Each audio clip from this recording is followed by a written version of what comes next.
సందర్భం వచ్చింది కాబట్టి ఒక వాక్యం చెప్తున్నాను. పూర్వం ఒక మహారాజు ఉన్నాడు, వారి పేరు మీకు అందరికీ తెలుసు, భోజరాజు.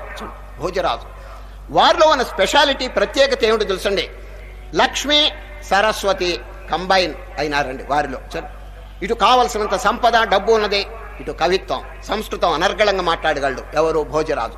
తన ఆస్థానంలో కాళిదాసు, ఇంకా అష్టదిగ్గజాలు, వీళ్ళందరినీ పండితుల్ని పెట్టి పోషిస్తున్నాడండి. ఎవరు? భోజరాజు. ఇన్ని చేస్తున్నా వారి క్యారెక్టర్లో ఒక చిన్న లోపం ఉందండి. అన్ని సద్గుణాలు ఉన్నాయి, ఒక్క దుర్గుణం ఉందండి. ఏమిటి తెలుసండి? జోదం. జోదం ఆడతాడండి ఎవరు? భోజరాజు. దగ్గర ఉన్న కాళిదాసు గారు ఇదంతా చూచి, అయ్యో మా యజమాని గారికి అన్ని బాగానే ఉన్నాయి, ఈ జూదం ఒకటి వచ్చి నాశనం చేసింది.